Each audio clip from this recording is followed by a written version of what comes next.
community, our hometown. This is Kearney Live on 102.7 FM, our hometown radio station. Kearney Live is presented by Kearney Trust, 310 West 92 Highway in Kearney, 816-628-6666. And now here's the hosts of Kearney Live, Mike Davis and Jim Dickerson.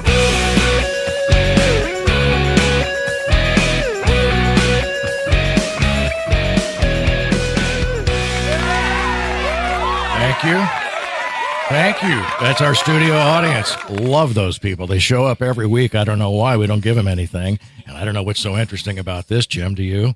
I do not. It's Kearney Live. That's what it is. And we are live. 102.7 FM. We do this every week on Wednesday. I look forward to it. We've got a great guest in with us today, and he's going to be on with us in just shortly. That's Pete Oulman. And Pete is the Clinton County Republican Sheriff candidate for Clinton County. I just said that. And we've had a chance to visit with him, get to know him here off the air, and it's going to be a good show, I promise you.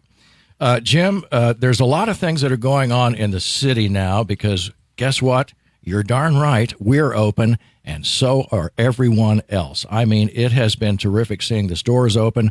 It's been great being able to sit down in a restaurant. Where have we been recently? We've been over at Stables, and hasn't it been nice to be able to sit down at a table and have a cool beverage and something that's probably not that healthy to eat, even though they do have healthy items on the menu. They do?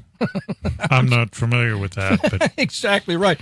If you say so, I'm gonna go. I'm okay. Well, I'm going to say the pretzel bites. Try them. I'm just going to go ahead and yep.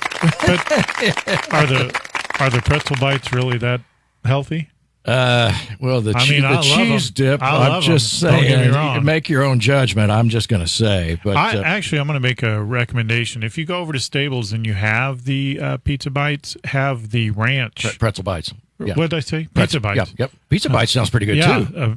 Maybe they should have pizza bites, but have ranch dressing. No doubt. Oh, we discovered that by accident. So it's a beautiful thing. Well, and the reason I bring that up is 102.7 FM is a terrific place for any business to come on board as a sponsor. And the reason I say that is you're getting more than just a radio spot. We spread your message all over social media. I mean, on every platform we have. And when you've run a spot on our Facebook page, all of that stays on there forever. So it stays on our page forever. We repost them up on YouTube. You are getting constant 24/7 notification to all of your audience. And guess what? The people of Kearney, your audience, they're already listening to this radio station.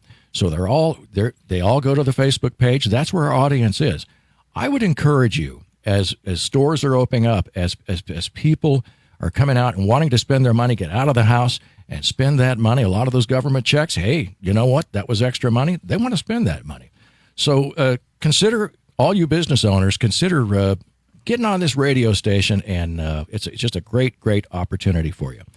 Yeah, Jim? and so to tag along with that, a lot of people, we do pretty much what everybody wants us to do. So one of the things we were asked to do is to provide news coverage that was a little more in-depth. So we've done that. You can go to our website. On the left side of the screen, you'll notice all the news stories we cover, and we are expanding our news stories. One of the stories you're going to see, sadly, is that the Jesse James Festival this year has been canceled. I'm not too happy about that. I understand why they're doing it.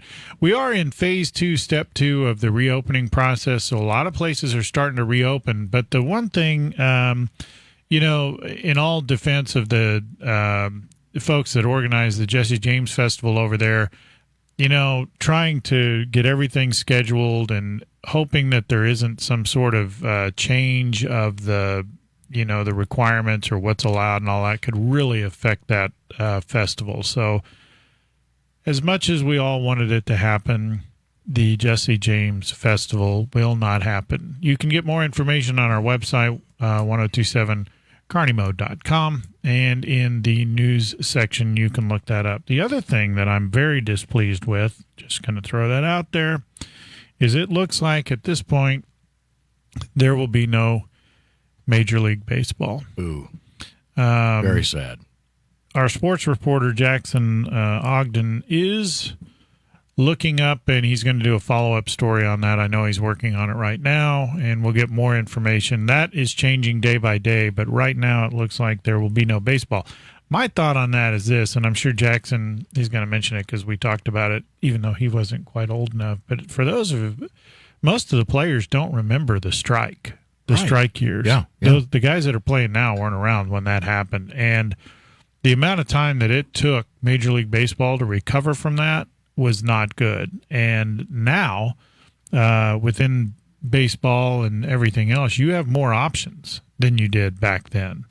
And so you've got things like the T-bones and whatnot. And so not a good move, fellas. That's all I'm going to say about that. I would agree. Yeah, it's most unfortunate. I say bring on football. Let's make it happen. Yeah, but, and then it's going to be issues there too, but we'll leave that till when football gets there. However, the last we've heard, and we are actually going to be talking to Coach Gray on Friday. We have a special program on Friday at 2 o'clock. 2 o'clock. Mm-hmm. And we're going to talk about Kearney Bulldog football. And as it stands right now, if you missed Jackson's report, you can find it on the website.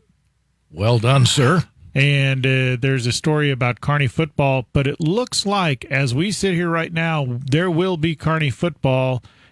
And I'm telling you, there better be Kearney football, or I'm going to lose it. Oh, I think a room full of people sitting right here feel the same way, Jim. I appreciate that report, and it's going to be fun having Coach Gray in here. I know he did a really kind of a neat job, I think, of coaching the kids during the COVID stay-at-home, and he got on Facebook every day. He was on Twitter too. Yeah, and you know what?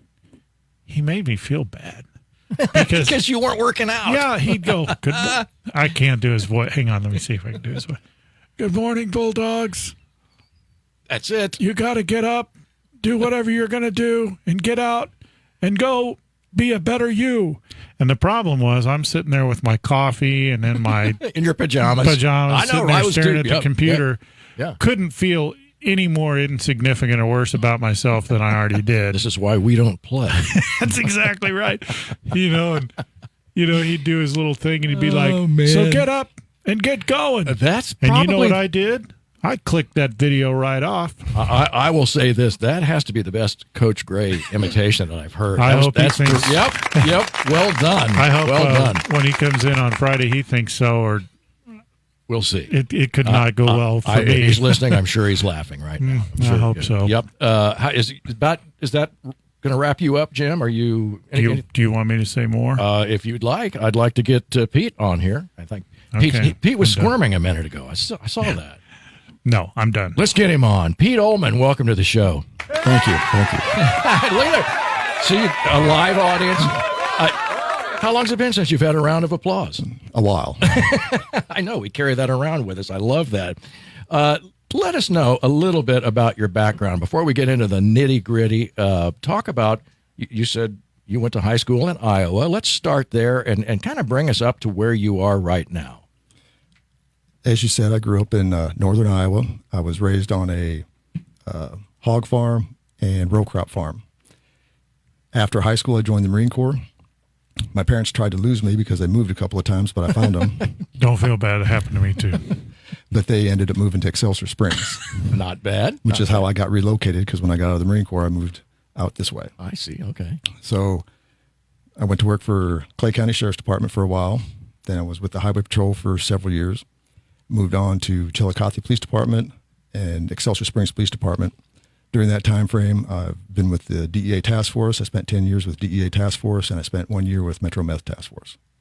Let's go back just a little bit. And one of the things that you brought up, and I always like the guys that did the military service. What'd you do in the Marines? Basically trained grunt. Nice. Not bad. And I know you had choices when you graduated from high school, and you obviously made the choice to go into the United States military. But you also made a very specific choice to go into the Marine Corps. Tell me about that decision. I've always been involved in a like exercise and self-defense, and I wanted to challenge myself, and I wanted to do the best that I could. When I was 12 or 13, we went and visited my brother-in-law who was in the Navy, and at that time when we were going on base, I seen a Marine standing at the front gate, and I said, "Who is that?" And my brother-in-law says, "Oh, that's a Marine. You don't want to do that." Well, unfortunately, I went home, looked at the encyclopedias, and read up about it. And so I wanted to join the Marine Corps since about the age of 12 or 13. Also been involved in martial arts since I was about 12. So it's just kind of followed suit. Right. And then it's interesting, too, on your publicity sheet here that you've also been in the Missouri State Highway Patrol. Yes. Now, as we spoke off the air, we talked about some parallels between Marine Corps basic training and the basic training for the Highway Patrol, which I think are what I would call an elite law enforcement group. Yes. Talk a little bit about those parallels from and how you were a little more prepared in being in the Marine Corps. Well, in the service, there's a few things called mind games, and some of the instructors were prior Marines that taught at the Highway Patrol also. So they would play some mind games with us to prepare us for the difficulties that we were going to have out on the road, whether it be if you're supposed to get off at 5 o'clock and you come across a traffic accident and you're going to be busy for the next 6 or 7 hours. Sure. So several individuals were not from or didn't have a military background, so they were trying to help prepare them. One instance, we were supposed to get off at about 5 o'clock on a Friday, and we have to go through an inspection before we could leave the academy. Well, there was things wrong with the inspection that we failed, and they kept making us do them over and over. And after about 2 or 3 times, several of the other individuals that didn't have military background were getting very frustrated. So Right. I called a meeting and explained to everybody, this is a mind game. They're trying to prepare us. You're just going to have to get over it. So they know the time that we're going to get out of here. It might be 1 o'clock in the morning. It might be 6 a.m. the next morning. So what you have to do is just get it in your head that it's over when it's over. Yeah. Great story, though. Yeah, but it's funny you bring that up because you kind of forget about it. So, as many people know, I have a little bit of a law enforcement background myself. But the funny thing was when I left that and then went back to the civilian world, as we'll call it, when 5 o'clock hit, it was hilarious because you get into an office environment and 5 o'clock hit, don't get in front of the door. I mean, it was just like, and everybody's leaving. And I was so unused to that because, on a police department shift, if you get off at 11 o'clock or 3 o'clock or whenever it is you get off, that's kind of a target guideline. The chances of hitting it are 50-50 at best on a good day. And but it was funny because people who had never, it's interesting you bring that up because people who'd never been exposed to that, when they're supposed to get off at 5 o'clock and if something goes awry and they get off at 5:02, they lose it. Yes. I mean, it's just like the end of the world. And to me, I'm like, this is the greatest thing ever. Right? So let's kind of follow slightly chronologically if we can, Pete. You've got so you went into law enforcement straight out of the Marine Corps, and is that when you went to the Missouri State Highway Patrol then? Or? No, what happened was... Oh, you're with the Sheriff's Department. Yes. Right, okay. I'd been out of the Marine Corps, a few months. Uh-huh. And I was looking to get into law enforcement, and a friend of mine told me about Clay County, that Clay County was hiring. Mm-hmm. So I go down to Clay County, and I go to the receptionist's office, and there's a gentleman standing there in a dress shirt and a gun on his hip. So we probably talked for about 15, 20 minutes, and they give me an application, tell me to fill it out. So I bring it back, a week or two later, and then about a week after that, I get a phone call from HR, and they say, come on in, we'll get your paperwork processed, and we'll get you hired. It's like, okay. So I get in there, and the HR lady says, so how do you know the sheriff? I said, I don't even know who the sheriff is. And she goes, you don't know who the sheriff is? I was like, no. So she kind of scratches her head, and I tell her the story about meeting this detective. Right. And she reaches down and grabs this pamphlet, and there's a picture on it. She says, is this the detective that you met? I was like, yes. And she goes, that's the sheriff. Oh, man, that's and I was awesome. like, oh.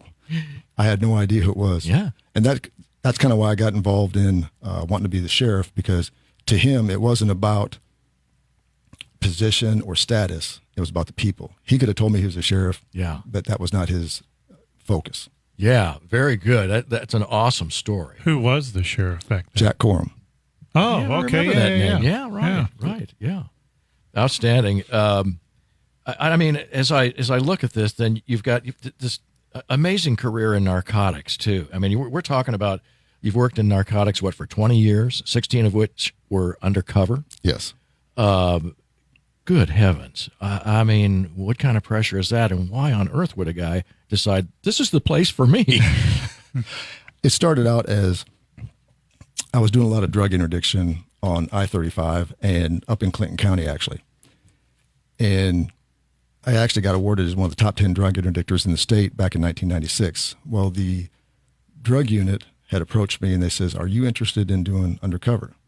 And I was like, "Not really." And they said, "Just try it." They said, "Try it for 90 days. If you don't like it, you can go back to doing this." It's like, okay, so I tried it, and that's all she wrote.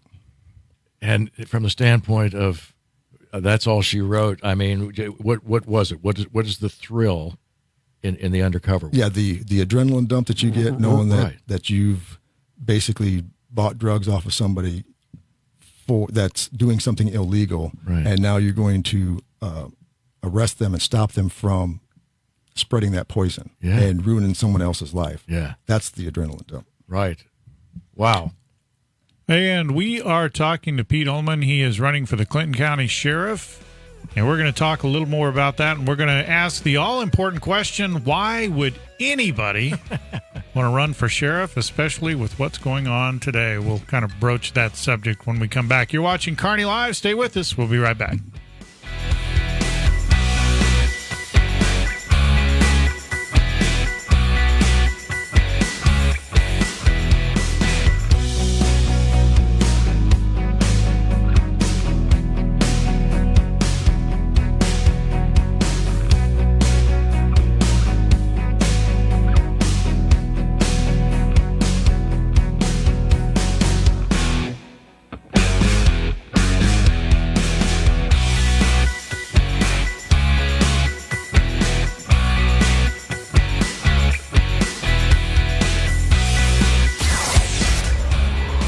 Programming heard on KPGZ is being underwritten by these local businesses.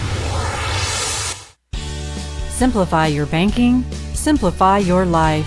It's easy with Kearney Trust Company. The world has become fast-paced, and we understand that you are busy. That's why we offer a banking experience that's as simple and stress-free as can be. Kearney Trust goes beyond convenient locations and good customer care to offer banking services that make managing your finances quicker and easier than ever before. Online, bill pay, e-statements, and mobile banking are available to give you a positive banking experience so you can get back to your life and activities. Kearney Trust also provides capital to people and businesses so they can achieve their goals. Whether you know exactly what you want or just need someone to talk to about your dream, you can speak with them and work on that dream. You may just be getting off the ground or ready to move into your brick and mortar building. Kearney Trust will provide you and your business with the resources you need to succeed. Kearney Trust Company is your partner for success with 2 convenient locations in Kearney at 310 West 92 Highway and 701 Watson Drive in Price Chopper. The phone is 816-628-6666. Kearney Trust Company. Banking you can trust. Member FDIC.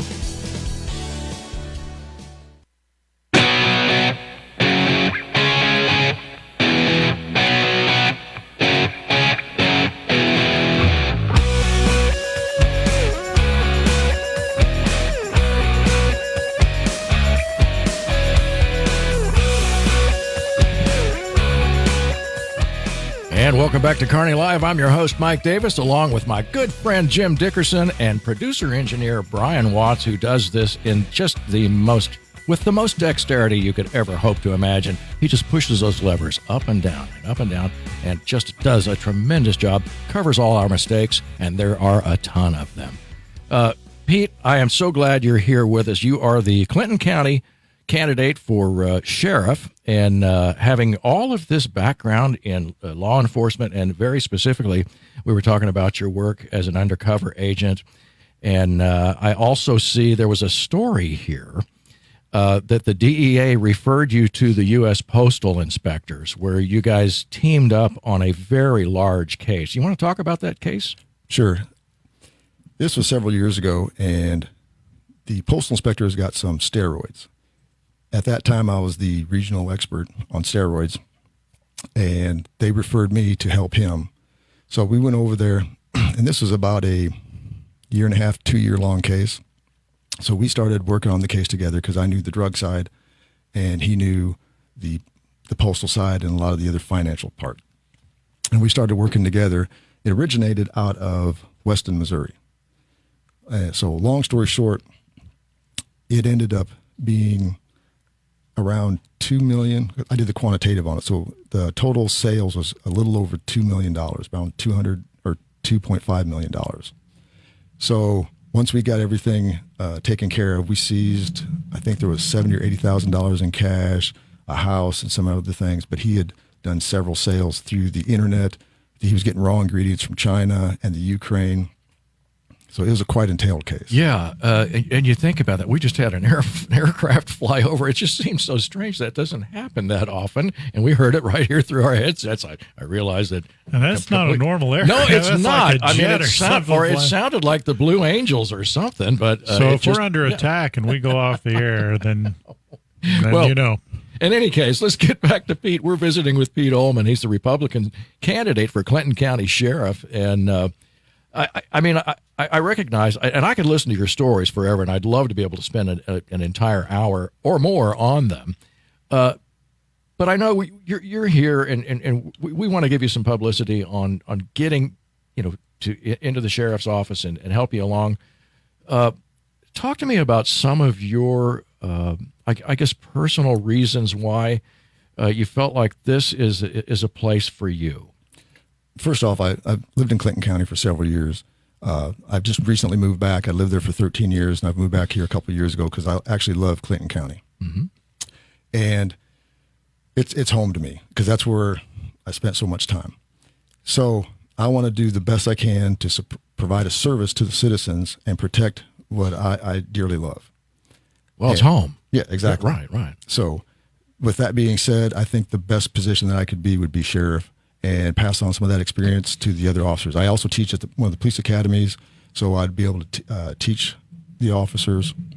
I'd be able to help them through difficult situations because, unfortunately, we all have to deal with that in law enforcement. So let's talk about Clinton County. How big of a county is it, and what are some of the things with the sheriff's department that you'd like to work on, like things that a lot of times when you go into a position like that, you're like, we can do better at this.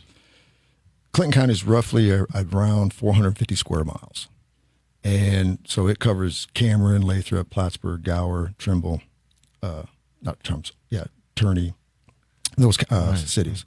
So what I would like to do for myself is, and for the citizens, I want it accountable. I want accountability. I want visibility, professionalism, and transparency. That way the citizens feel that I'm approachable, that the officers are approachable, and we're integrated into the community. Obviously, I think of these guys that, particularly, you've been on the State Highway Patrol, and, I've been stopped by a state trooper before. Your foot gets a little heavy, and but you really get this sense of professionalism that comes from these guys. Frankly, any law enforcement officer that I've been engaged with for a traffic reason or two, you just see this. There's such an aura of professionalism, and the training that's involved in being prepared for a stop in which anything can happen, Yes. The minute you walk up to that automobile. Yeah, you don't know what you're walking up to. You don't know if they're speeding because they're trying to get to work, or you don't know if they're speeding because they just shot and killed somebody. Right. And so I guess the thing that I would ask as a civilian is, how do you manage to keep that professional point of view and still be prepared for anything that could possibly happen? A lot of that's training. And I've been a trainer at the academy for 10 years. So I also teach defensive tactics down there. I teach the drug classes, but training is a big key because you will react the way you train. Right. And I think, look, we know it. We see it in the news. People are going to get nasty with you. People are going to say nasty things. They're not going to appreciate your training or your background or where you've been or where you came from, or the fact that you're really just another citizen of Clinton County. And, to them, you're somebody to despise. What part of your training helps you to stand in front of somebody and let them just insult you on and on? How's that work? Officers have to remember that it's not personal. It's against the uniform and not them personally. They don't know them personally. Right. So they have to disconnect that personality or that ego, if you will. Yes. However, I can tell you that if you're trying to get out of a ticket, doing what you're talking about isn't going to help the situation. Yeah, no doubt about that. It might get you a few more. I could well imagine. You can pile them up. That's called leverage. Yeah, absolutely. It's called just shut up. Right, exactly. Well, I mean, obviously, you've had an opportunity, I guess, to talk to some of the people around during your campaigning then, I would imagine. And what are some of the things that you're hearing? I mean, is there anything that you consistently hear time over time as you're talking to citizens around some of these different towns you mentioned? For me, that they like that I'm approachable. Oh, okay, yeah. They like that I'm approachable, I'm real personable. I like getting out and visiting with them. Mm-hmm. My kids my kids went to school up there, so a lot of them know me. I hadn't seen several of them in a few years, so I got to get reacquainted with them, which was real good. Yeah. And so are you going door to door, or what's your I've done a few, but with the corona epidemic going on, of course. Yeah. I don't want to offend anybody or put anybody on edge. If you had come to mine or Jim's house, we would have shown up in our pajamas, and so that would have been an uncomfortable spot for us, for sure, no doubt about that. Not for me. It's your regular clothing. Yeah, you got them on right now. I know. I can see that. Right. Right now, I'm not wearing pants. Oh, here we go. That's not bad. Giant Brian just shook his head. That was pretty good, though. See, we need a little levity here. Awards and commendations include a platoon honorman, and that was from your military background. And tell me about what that means. Platoon honorman. They elect a guy, or they don't elect. They appoint a guide, and the guide is basically the sergeant in charge of the whole platoon. So I'm responsible for the platoon, make sure they get to where they need to be on time, make sure they do what they're supposed to do. I help train some of the other guys. If the ones that weren't as proficient in certain things, I would help them. And this is when you were just a raw recruit then with the Marine Corps, correct? Yes. Yeah. Yes. Oh, okay. So I was the liaison between the drill instructors and the platoon. So I was responsible for the platoon. And if you do a good job and you remain guide, because if you don't, they fire you and they put somebody else in there, then you basically graduate as honor man. And in my platoon, there was around 70 men. And so I was the guide for 70 men. So what that tells me is you have leadership skills. I think, leadership is earned, obviously. You're not appointed just because you're showing up. Right. So clearly the drill instructor, the folks in charge, saw that you had some talent. I'm going to just ask you to just sort of put your humility aside. Talk to me a little bit about where did your leadership skills come from? And let me ask you this then, how old were you when you thought, you know what, I'm kind of, when did you start noticing the cream rises, that you were kind of in charge, even if in a group of friends, that you were the guy that people looked up to? When did you start sort of sensing that leadership? Yeah, I didn't look at it as I was better than anybody else. What happened was the drill instructor, this is probably about the second, maybe third week of boot camp, he called me into his office, the hut, and he says, we noticed that you are hardly ever in trouble as far as you're always able to do everything that we ask of you. Right. And you're always helping out the other recruits. you're going to be guide. And I was like, okay. So you it wasn't the sort of thing. I mean, you said this is out of 70 others, 70 Yes. other recruits. Yes. Yeah. Yeah, they just called me in and they says, because we've noticed this, you're going to be guide. Yeah. And I was guide from that point on. Well, clearly, though that was a leadership exercise for you to build on, and you've done that obviously throughout your career. How do you translate those skills then into the sheriff's department?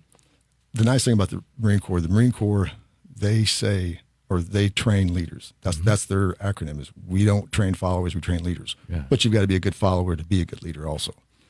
And there's a lot of material and things that they want you to learn. I went through NCO school, combat squad leader school, things like that in the Marine Corps. So leadership is heavily ingrained in the Marine Corps. And I just took everything that they taught me to heart. So when I got out, I just continued to do that, and that's served its purpose. And it's helped me all throughout my law enforcement career. So as sheriff, I think I can continue that and help the department itself and help those in the department. Mm-hmm. For those people who are not really familiar with Clinton County, what's the makeup, or what's the relationship between the sheriff's department and then the leaders of the county? Such as like the commissioners? Correct, yeah. Well, Because that right now, and a lot of people are concerned about this from where they live, the relationship between the police departments and the city leaders, be it a commission or city council or whatever, is very important. Right. So what's that setup like over in Clinton County?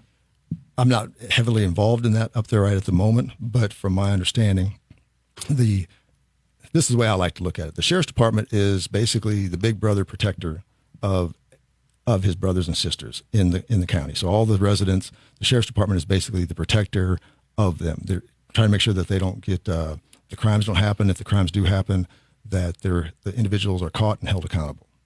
So if you will, the commissioners would be like the parents, and they kind of control the purse, if you will, things to that nature. So they all have their places, and they all need to work correctly for everything to function smoothly. And then how many sheriff's officers are there on the department there? That I'm not sure of. I've heard there's around 10 or 12, but I don't know for a fact. Okay. And that's based on population, right? They hire a certain number on population, or how? Generally, it's like one officer per 1,000. I see. Wow, that's generally, but seems understaffed. Yeah, Just a smidge right there. Oh, mercy. Yeah. but I think most departments now are understaffed. Yeah. Well, hey, I'm looking here, Pete. This is your resume on oldmanforsheriff.com. And folks, this guy, you have done some stuff. You were elected class commander of your Highway Patrol Academy. Yes. By the other 59 officers. You were awarded the top 10 drug interdictors in 1996, state of Missouri. Meritorious Service Award 2016 from ESPD, which would be the Excelsior Springs Police Department, I'm going to gather. Yes.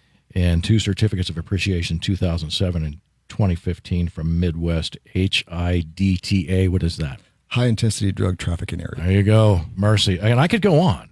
I mean, this is a list of a professional law enforcement individual who has done some amazing things. I don't know how you might be overqualified. Did that ever occur to you? I don't look at it as overqualified. Well, just a lot of experience. Certainly, a very impressive resume. As you're looking back through your law enforcement career of some 20 or 30 years, actually now. Yes. You don't look old enough for them to have been in there 30 years. What kind of stands out when you reflect back on it? Are there certain things, or was it a particular case? Are there things that you sort of reflect back on and say, wow, that was intense, or that was wonderful, or what are the things that stand out? Too many to mention. I've never really thought about it. Yeah. That means it's a good question. Yeah, it's a very good question. It's tough to say. Yeah, it's tough to say. I mean, I guess when I think about it, there's got to be things that give you go home and you say, that's why I went into law enforcement. It's one of those days that you leave when hopefully you're not saying, I don't know why I ever chose this profession, or that was a horrible thing to have to witness, or so on and so forth. I mean, think about what were those days when you did say, man, oh man. One example would be like the case that I worked with the postal inspector. Yeah. Because we ended up going at the gentleman that he started it before he came to the Kansas City area. He'd actually started the illegal steroid sales out in Utah. Yeah. And then he ended up here, and then he went to North Carolina. During the process, some of the individuals that were making the steroids for him. Now you got to remember, these people are not rocket scientists. Okay. So they're making a little ironic when you think about it. But they're making stuff like this in Yeah. like bathtubs and sinks and things of that nature. You're hoping that they cleaned them. If they did clean them, did they wait long enough for the chemicals to evaporate that they cleaned it with before they put it in? Because these people are injecting it into their bodies. Right. So there was a heroin overdose because one of the guys that was making it was a heroin addict. So there was 3 or 4 of them. So he overdosed and died. So trying to stop that and prevent some of these young kids and other individuals from injecting this poison, because it's not pharmaceutically controlled. Yeah. So you know, you don't know what you're getting. Which I think is that's fair warning to anybody that makes a decision to start taking these substances. Right. That, as you point out, these are not rocket scientists. They haven't even gone to pharmacy school. Yeah. Some of them have even graduated high school. Yeah, exactly. Have mercy. I mean, seriously, it makes you wonder how people get involved. Wanted to let people know we are visiting with Pete Oulman. He is the Clinton County Sheriff candidate, and he's going to be with us here for another few minutes. We got to take a short break. Stay with us. We'll be right back. You're listening to Kearney Live.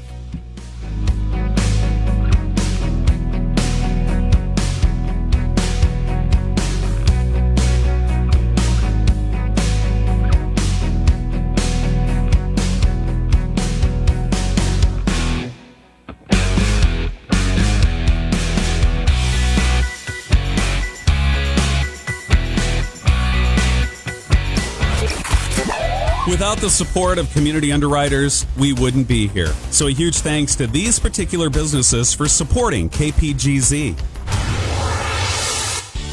Simplify your banking, simplify your life. It's easy with Kearney Trust Company.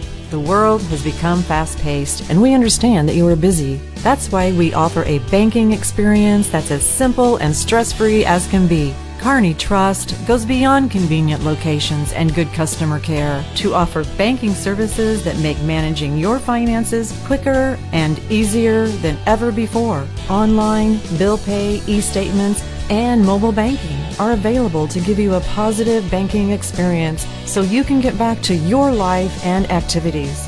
Kearney Trust also provides capital to people and businesses so they can achieve their goals. Whether you know exactly what you want or just need someone to talk to about your dream, you can speak with them and work on that dream. You may just be getting off the ground or ready to move into your brick and mortar building. Kearney Trust will provide you and your business with the resources you need to succeed.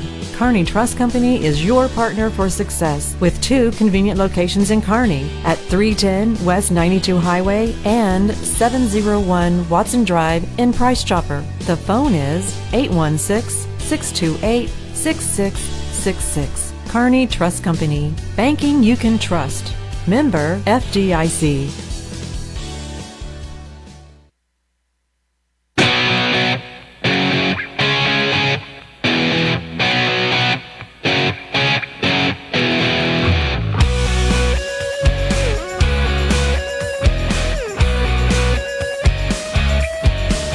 Simplify your banking.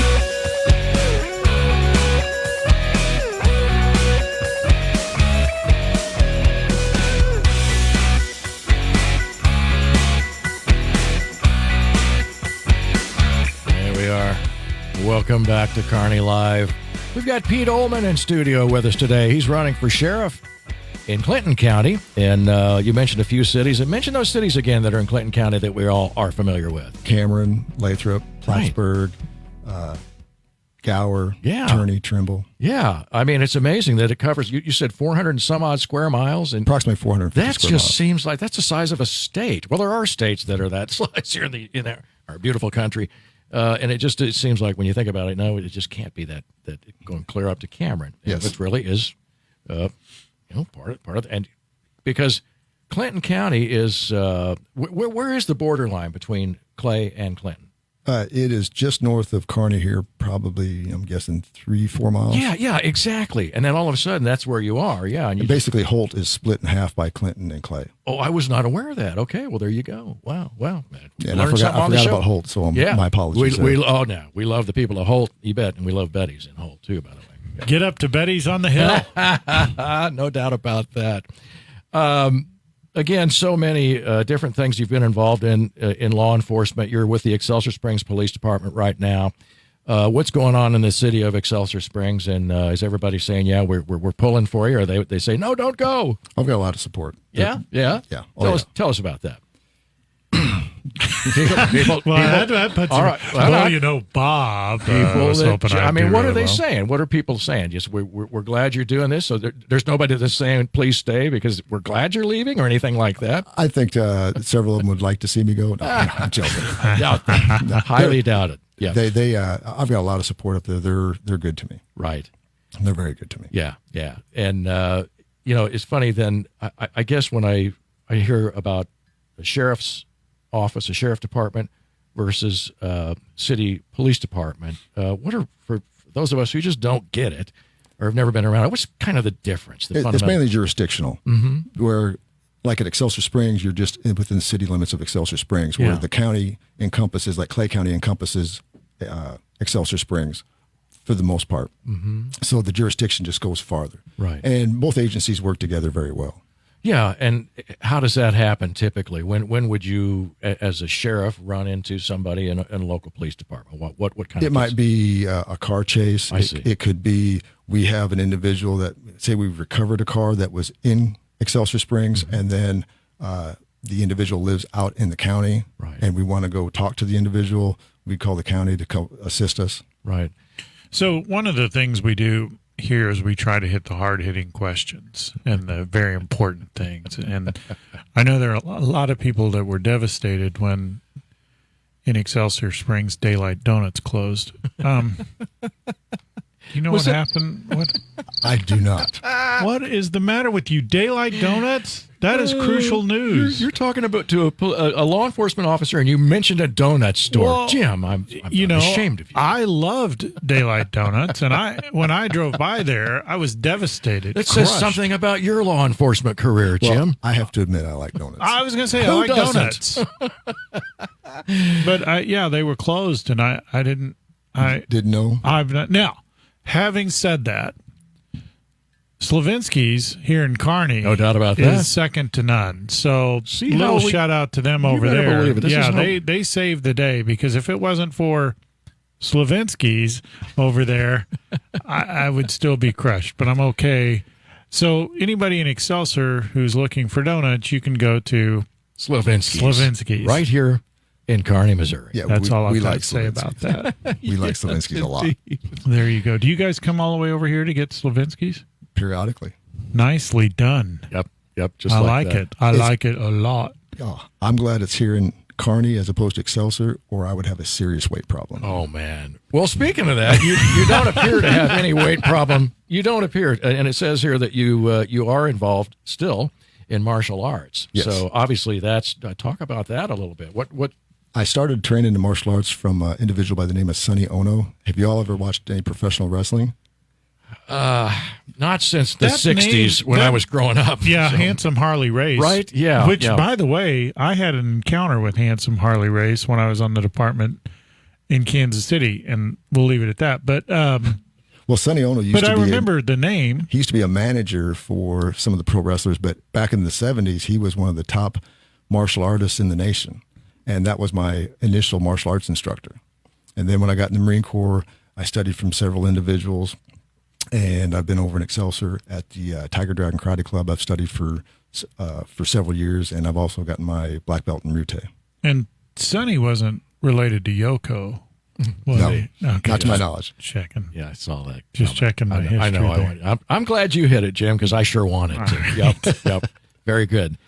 And so obviously how often do you train to stay current in the martial arts? I'm not as active as I would like to be, but I try to do something at least once or twice a week. Not bad. Are there so there's a lot, I know there's a lot of like defense tactics you can do. And Yes. so can you come over here and Demonstrate? yeah, with Mike, not with me. He could And I want to see you get he could knock me out with one finger. I I'm kinda pretty wanna sure- see that. Yeah, no, not on. Okay. I will not be the subject of that. But I just wanted to I'm check going to that go out. ahead and say, that you could probably make that happen. Yeah, especially from being in the Marine Corps and they teach you those things in highway patrol training as well. Yeah, from the Marine Corps to law enforcement, two different objectives. Okay. So Marine Corps was all about kill, and law enforcement is about control. Got it. Yeah. It's not so much about hurting and killing; it's about controlling the individual to Right. get them in handcuffs. Right. In case anybody wondered. Yeah. Yes. Exactly right. And then, why'd you get out of the highway patrol? By the way, I'm just curious. Well, at the time, the pay wasn't that great, and the administration at that time and myself really didn't see eye to eye I see. on Yeah. criminal enforcement and things. I see. So I thought, well, it's just time for me to move on. Yeah, that makes sense. Yeah, well, good training and good background, and here you are now running for sheriff in Yes. Clinton County, which is terrific. Obviously, you have the support of your family Yes. to do this, and I'm curious, when did you make that decision? How far back did you say, "Yeah, I'm going to do this"? Oh, it's probably been about a year ago or so. Yeah. Have you talked to anybody else around in the sheriff's department to sort of kind of say what do you think it would take to do this, or did you talk to anybody to sort of set you up for what you might have to expect as you're running? Oh, yes. I've talked to some former sheriffs. And the reason being I wanted to get their take on it before I made the final decision. I wanted to talk with my wife, and I wanted to talk to the former sheriffs with my wife so that we were both on the same page. Yeah, so there are tons of considerations, and we probably don't want to get into the whole strategy of your campaign. Yes. But there were, I'm sure, many considerations as to how to run a campaign. Yes. And, yes. And it's the first time I've campaigned for anything, so it's a learning experience. Yeah. I mean, that's kind of what I was driving at, that it's not a thing that everybody can do. And then it takes time, it takes money, it takes effort. And a lot of learning. And you have to hope for the best, that you've given it your best shot. And then you got to wait for Election Day, which is, by the way, Jim, when is it? I think it's August 4th. Is the yes, day? Yeah. August 4th. Well, I was going to say you got me on that one. And the reason I say that is I'm running against the current sheriff, and we're both running Republican, and no one's running Democratic. Oh, So that's kind of like Bob Nance was last week. Right. So the primary ticket's it. Yeah, the primary's it. Whoever wins the primary. So, and to keep in mind, because you guys fall into the mail-in voting thing, and we covered that last week, but in case you forgot, sure, worth mentioning, Jim. the mail-in voting is not as simple as it looks. So it's not like you can just mail in your ballot and all is right with the world. In fact, in most cases, you have to get your ballot notarized. So if you want to do the mail-in ballot, make sure you look up the rules that applies to you, because you don't want to miss your voting because you didn't understand it. Now, that said, like Bob Nance we talked about last time, to do a lot of this mail-in voting, not for everybody, but to do a lot of this mail-in voting, it's actually harder than just voting on the election day, because you got to have it notarized and all that sort of thing, which is a lot of running around. So A couple extra steps. yeah, just August 4th is your election day. Go do your voting, and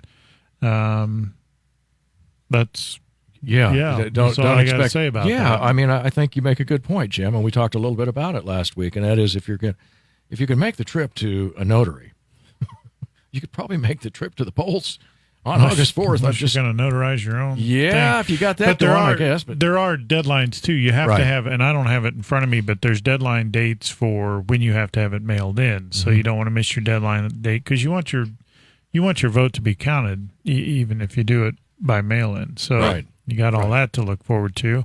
And actually, you can find that information on our website on the news section. Go to the archive, and you'll find it there, and it has all the rules and regulations and how you can vote and make sure your vote is counted. You better believe it. All right, Pete, and we're going to get down to, this is item number 5 on my publicity sheet here. And this is real interesting. It says you enjoy spending time with your family. Well, who doesn't? Okay. But you're also interested in music, martial arts, and painting. We've talked about the martial arts. We haven't talked about music or painting, and I don't think we're talking about house painting here, like painting walls. No. Well, what's up with that, artist? Come on. I've been involved in airbrushing and digital painting for several years. I painted numerous motorcycles, and one of the motorcycles I painted actually won Best in Show down at World of Wheels. Outstanding. Yes. Is there a website where we could see these? Actually, I do have a website. It's called swampypete.com. I love the sound of that. There's, how's that going to play in the campaign? I love that. Swampy Pete. I like it. It was a nickname I was given when I was working undercover. I think. Isn't there a name from Oh Brother, Where Art Thou? Name of Pete. I think that's right. That's kind of where I was going with it. Yep. Outstanding. And then what about music?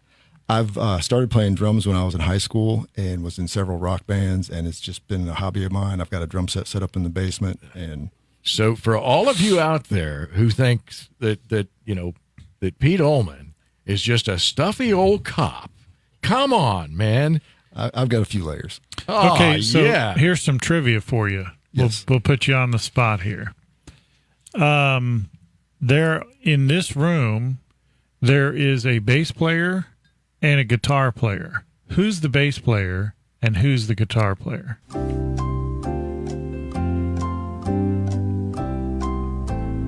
All right, he thinks he has his answer. Let's go here. What do you have? I believe you're the bass player and you're the guitar player. You are Got that right. partially correct. Yep. There's Brian actually, it's a trick question. There's 2 bass players. Brian Watts Brian's a plays bass That was player going to be my too. second guess. Yeah. See, we could have a rock band right here today. So what we actually could. I think we Just could don't play it. ask me to sing. Well, that's we okay. could- we could- Jim and Mike's a really good singer. Thank you. I appreciate that. Jim and I've got that together, though. What bands do you like? My favorite's Kiss. Nice. Get out of town. But, Nice. I like Ted Nugent, Van Halen. Oh, yeah. Yeah. Not even like some of the new bands like Pop Evil. See, I'm not real big on the new band. I mean, everybody. I mean, when I used to play with Styx, but that was a long time ago. I'm not going to go into that, but that was a long time ago. But I can't think of a better way to end this show. I know we're coming up on the Than end. talking about me when I was playing for Styx? No, not that at all. No, I'm loving. First of all, I love Swampy Pete. I mean, and I had several motorcycles, and I always wanted to have one of those custom tank jobs, and just because you've seen some beautiful ones. What's the subject matter on some of those motorcycle tanks? You actually painted on the motorcycle? Yeah, I airbrushed. Oh, I was thinking he painted like a picture of a motorcycle. Yeah, no, I'm an idiot. yeah, this is the big Just deal. so you know. Not so much, but yeah, The majority, everybody wanted skulls and flames. right. So- That's what I always saw, and it was like boring. Come on. What'd you have on yours? I didn't. A I never. hula skirt? Mine was pure stock. I've had Harley Davidsons and imported. I remember bikes, yours when you had it, and you It's never kind of a had, copper color. Yeah, but you never had Heritage. anything. No. Now your helmet was a different story. I don't recall that. Oh, I do. The weird stuff you had painted on your helmet. You're thinking of somebody else. I painted one helmet. Yeah. I painted it to look like a pumpkin with a knife stuck in the side of it. And then I did a jack-o'-lantern in the back part of it. So when people would follow him, they'd see the jack-o'-lantern. Now that is the creativity that I'm talking about. Absolutely. Because I mean, really, what was the thing? Ghost flames. Remember that? Oh, yes. Yeah, and just The chameleon colors were real big for a long time. Yeah. So you could sort of see these things sort of change color in different Yes. light situations, and is the skull thing going away, or is that pretty I much? haven't painted a bike in several Oh, years. okay. All right. But I Do you started still doing some- ride? I haven't had a bike in a few years because I'm going to hurt myself on it. Oh, well, there's that. Kind of why I'm not riding. Yeah, Mike either. doesn't have his. You sold yours too, didn't you? Yeah, I thought so. I haven't had one for. Actually, I think I sold the last bike I had a couple of years ago. It was becoming we call them garage queens. They just sit in the garage, and that's a waste of everybody's time and insurance money and so forth. So I agree. Which is a shame, but it was fun, and I recommend it if you're, always take the motorcycle safety test and be safe, be smart, be defensive, make sure you're seen. All of those rules apply. They used to say, don't try and ride your bike faster than your guardian angel can fly. And I was very fortunate to never had an accident, although I dropped a bike one time and tried. I'll tell a story real quickly. A guy since we're talking about motorcycles, who pulled up to a gas station, was ready to put the gas in the tank of his motorcycle, and he forgot to put the kickstand down, and the bike went over. And these are the sort of things that happen. And I can remember the first time I, sort of laid one down, dropped it, but not while riding it. It's the most embarrassing thing anyone who owns a motorcycle will ever go through. And they always said it's not if, it's when. Exactly. Yes. Pete, thank you so much for being with us. It's fun learning some of the fun side of the Republican sheriff candidate for Clinton County. Now, next week, what is this, Brian, that you have Next week, here? actually, I think if memory serves, Mike is on vacation. Yep, going down down to Arkansas. Yep. While he's gone, I'll take over. So be nervous. Next week, they're telling me that I'll have Stacy Bratcher and Shauna Searcy, and we're going to talk a little bit about, we're going to talk about We're Darn Right We're Open. We're going to talk about opening everything back up. You're darn right we're open. And how it works. So join us next week for that. Yep. Sounds great. Thanks so much for being with us. We do this every week on Wednesday, and it is live. And you're darn right we're open. It's Kearney Live. Thanks so much for being with us. Jim, we'll see you next week. I'm going on vacation. Thanks for being with us.